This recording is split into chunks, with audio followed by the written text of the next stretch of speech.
So next up in my journey to watch every Best Picture winner and give it a little ranking, a little reviewing, is the second Best Picture, The Broadway Melody of 1929.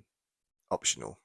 So the Broadway Melody is a little insight to the inner workings of a Broadway musical and the quest for stardom through the melodramatic lens of the Mahoney sisters. The Maloney sisters? No, the Mahoney sisters. As the sisters are chasing their dreams, they're also wrestling a precarious love triangle involving the sisters and their friend Eddie. It was nominated for 3 Oscars, only winning 1. Best Picture. It also got a nomination for Best Director and Best Actress for Bessie Love, which we'll absolutely get into, but it's a huge snub for Anita Page. It was the first talkie to win Best Picture. I mean, it was only the second picture to win Best Picture, but it was the first one with any sort of sound. It's the first proper example of a true Hollywood musical, which is what I absolutely love. I've seen a lot of criticism online, sort of saying that it doesn't hold up these days and that it's sort of lost its weight over time. So I'm looking forward to seeing that, to see if I agree or not. First things first, the DVD menu, fabulous.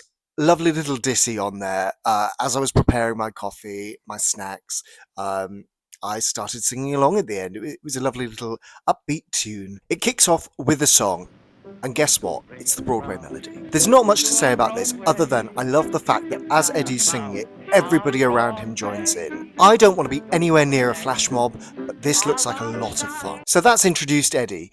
We're now meeting the sisters for the first time as they reach their New York apartment for the very first time. But here is where we also meet our first camp co-star of the film, and that's the bellboy, who provides us with one of the hammiest performances I've ever seen in the 100 years of cinema.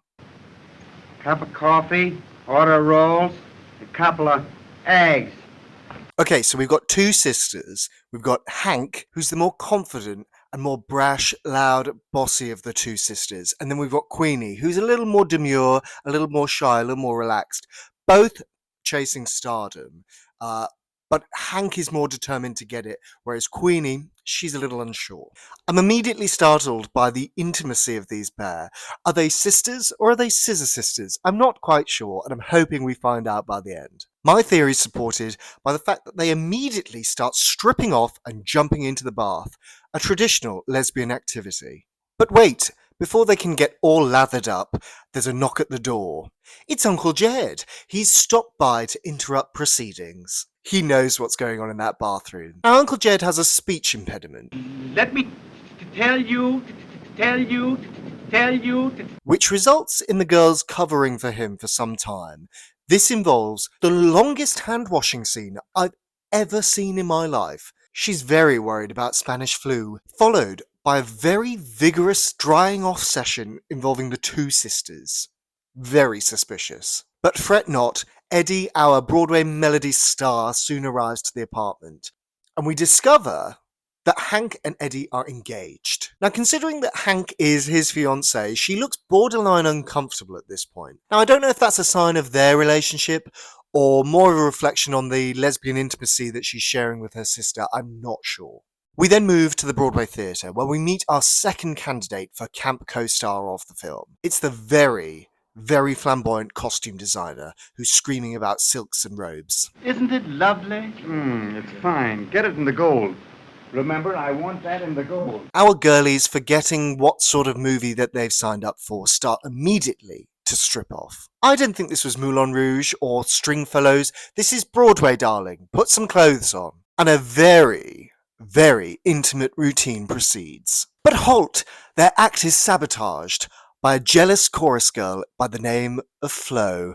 Despite all this chaos, the director offers Queenie, the more gorgeous sister, a part. But Queenie, being the slave to love that she is, manages to offer some gentle persuasion and her womanly wiles to the director, who allows her sister to be part of the chorus too. Eddie's watched all of this and then goes up to Queenie and calls her the sweetest girl in the world, and then kisses her. He's Hank's fiancé. Eddie is a slimy toad and we hate him. Hank, meanwhile, unaware about all of this. She doesn't care. She's going to be a Broadway star, And that's all that matters. Through the magic of cinema, mere moments later, there's a dress rehearsal happening, and Eddie pops by just to be a lech around Queenie. But, more importantly, this is where we see our third camp co-star of the film, a woman affectionately called in the script Big Woman. Big Woman is some sort of stagehand, dresser, come everything. You can see she's carrying the weight of the world on her shoulders, and she is bossing all of those chorus girlies around like nobody's business. Anyone who's done a bit of theatre will absolutely recognise the stress and hubbub that is going around the back of this theatre. Big Woman is seemingly causing chaos and order at the exact same time, and I love her for it. What I really love about Broadway of this time was the immense scale of their stagings and these outrageously large props and set pieces. The inclusion of such leads to mass disaster. One unknown, untitled chorus girlie falls off the mast of a boat onto the stage. But don't worry, the show goes on. Whilst all of this is happening, Eddie is on stage to seemingly an open dress rehearsal. There's audience in their finery. It says it's a dress rehearsal. I don't know quite what's going on. Eddie is singing the Broadway Melody to his heart's content, with our two gorgeous sisters doing some sort of intimate dance around him. As this is all happening, Zanfield, the director and owner of the theatre, owner of all of this jazz, gets up out of his seat in front of all of the audience and berates the girlies as they're on stage. I've never seen Cameron Mackintosh do that, but it's not for me to say if he has or not. Now, whilst all of this is happening, we're then treated to a very long sequence by a woman who is seemingly tap dancing whilst wearing some horns. It's giving the Dairy Lee cow. I love her, and I hope you will too. Believe it or not, she's actually not in the running for camp co-star of the film because she's so iconic she defies any sort of ranking.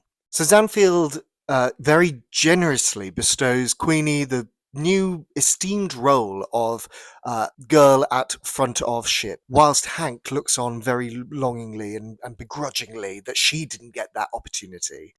Look, this show isn't The Lion King, it's not Cats, it's not Mamma Mia, but a bit of professionalism wouldn't go amiss. You got Eddie, side of stage, flirting with Queenie as she's taking her big moment on the bloody ship, making her corpse. Disgusting behaviour. What then proceeds to happen is basically 42nd Street. Queenie becomes a huge star, everybody fancies her, and she gains the attention of a wealthy man in the audience called Jock. Post-show, back in the dressing room, there's a lot going on. Hank is throwing a tantrum, the jealousy is reeking. Eddie's offering to take both sisters out simultaneously for a bowl of chili, and both Eddie and Hank are fuming with Queenie for entertaining Jock's advances. At this stage, Hank's got her mink out, which I appreciate is of its time, but I just don't think it's right. Not in front of everyone in the dressing room. At this point, Queenie offers one of my favourite lines in the whole film. I'm not going to be the third wheel to anybody's bicycle. Fast forward, and it's Queenie's birthday. Queenie is currently dating Jock, only in an effort to distance herself from the affections of Eddie, which effectively means she's just as much of a slut as he is. Despite this, there is a gorgeous scamp-like quality to Anita Page's characterization of Queenie, which leads me to really question why the hell she wasn't Oscar nominated for this role, because she's bloody great. Hank is trying to take on the big sister role and is being quite protective over Queenie and her relationship with Jock, so she goes to Uncle Jed for some advice. This is just to get her out of the room so that Eddie and Queenie can confess their undying love for each other through song. Life was a song, you came along, I laid awake the whole night through. This is really groundbreaking territory, and I really feel like it's testing the waters here for all future musicals to come. I also just want to say here that Eddie is kind of charming in like a dad bod-like way. He's very sweet, but also a rat. Thankfully, Hank returns just in time for Queenie to peel herself off Hank's man. So this leaves Queenie kind of distressed and completely confused. Which man does she go for? Not that she's really got a choice, because Eddie is with her sister. Hank, being the loving big sister that she is, organises a birthday party for Queenie at the apartment, which I can only imagine is the single last thing that Queenie wants right now. Cut to the party, where a rather tall man is doing a magic trick where he manages to make an egg disappear into thin air. This magic trick results in another favourite line of mine, where a random partygoer announces, Boy, if you could do that with my wife. laughter ensues. The birthday party then throw about 4 weddings worth of confetti over what they think is Queenie, but is actually a very deflated Hank. She didn't manage to attract Queenie back to the surprise party at the apartment. Queenie had a better invitation to Jock's soiree. The guests then leave Hank and Eddie at the apartment with what I can only describe as the single most amount of mess I have ever seen in my life. Absolutely outrageous. Meanwhile, Queenie is having some glorious function at some big music hall venue that Jock has supplied for her. I have to admit, even though there's a big band, lots of revelry, tons of booze, it looks a bit shit. I would have much rather been at the apartment with shit tons of confetti and the Eggman. I think the film is telling us that Queenie is a bloody huge star right now. Think the Patti LuPone of her time. Despite this lavish affair, Queenie isn't entirely comfortable with Jock's affections, and she cannot bring herself to say that she loves him. I think this is because the daft cow has fallen for Eddie. This soon falls away when Jock whips out a bracelet as a little birthday gift for our Queenie. You can really see the pure glee in this woman's eyes as Jock tempts her with other fancy things like a new apartment and a Rolls Royce. Ding, ding, ding, it's gold digger o'clock. Queenie returns home, pissed as a tart, to a very solemn Hank, who's distraught that these birthday plans did not go ahead. She's showing off her bracelet, she's rubbing it in her sister's face. Now look, we've all been there. We've got a little drunk, we're a little loose-lipped, we don't recognize, we're not reading the room. But I fear this will only spell disaster for these sisters. Unfortunately, this leads Hank, with a full face of makeup on, to cry herself to sleep. Next up is a lovely excuse just to see some gorgeous chorus girls tapping about in some fancy costumes on a beautiful stage in, guess what, Technicolor. There's some subtle hints to the story here. It's about a wedding, there's some dolly girls, it's gorgeous. Move on. There then seems to be a never-ending series of arguments between Hank, Eddie, Queenie, Eddie, Hank, Queenie, Eddie, Hank. I lose track. Part of it involves Eddie not wearing any trousers, but there's an awful lot of anger in that theatre. Tensions are very, very high. Hank watches on as Queenie screams, I hate you! I hate you! I hate you! This is the moment where she realizes the intense emotional connection between the two actually means they're in love. And with more balls than I'd ever possess, Hank puts on a brave face, approaches Eddie, and tells him to go after her sister. She uses some excuse that she never really loved him. She was using him just to get further ahead in the game. And Eddie accepts this with no qualms whatsoever. He's thrilled. We're left with a broken-hearted Hank, who hysterically pins her hair back, removes her makeup, and sobs into a picture of the pair of them. In this time, Queenie's pissed off to the new apartment that Jock's bought her. He's having some fancy function and swifts her off to the bedroom, and it's getting a little uncomfortable. He's a little handsy. It turns out he's the slime after all.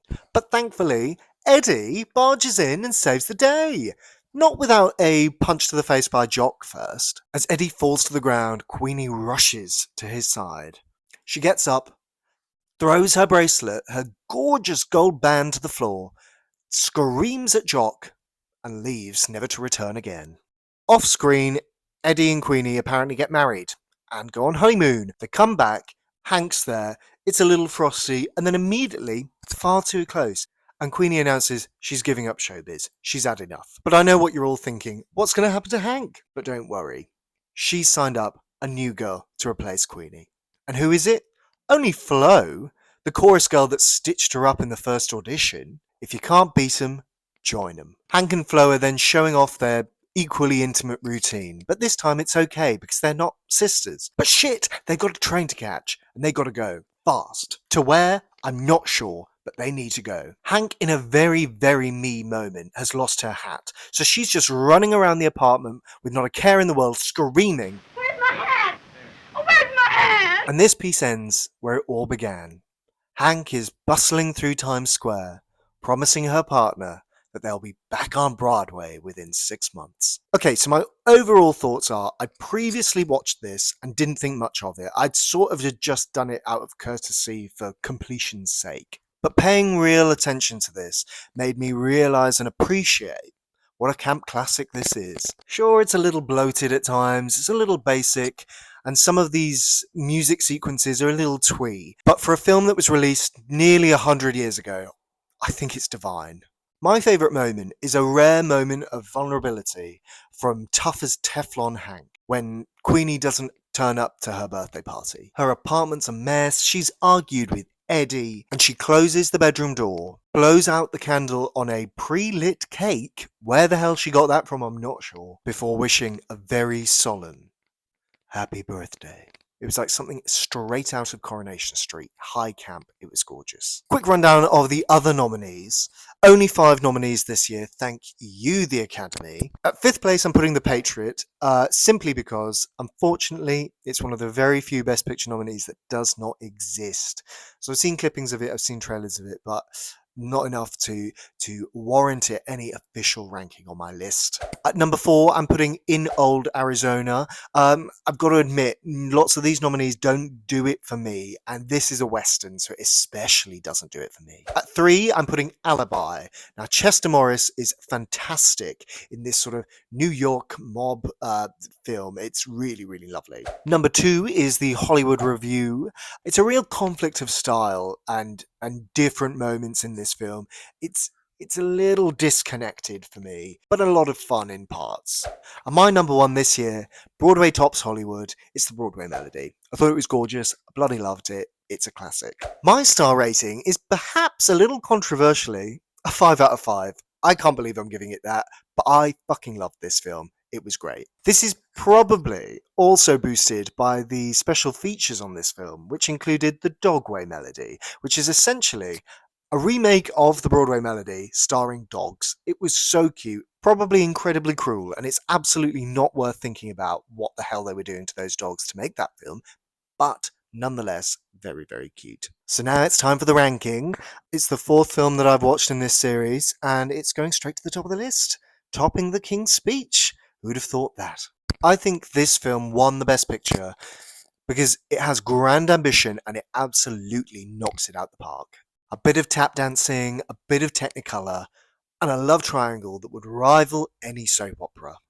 Very camp. What are your thoughts on the Broadway Melody? Get in touch, comment below, give us a like, subscribe to the channel, and if you've got any Best Pictures that you really want me to watch, let me know and I'll put them up the list.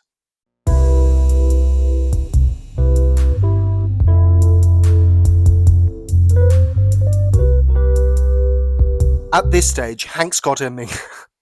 At this stage, Hank's got her mink out. At this point, Hank's got her mink out, which I appreciate.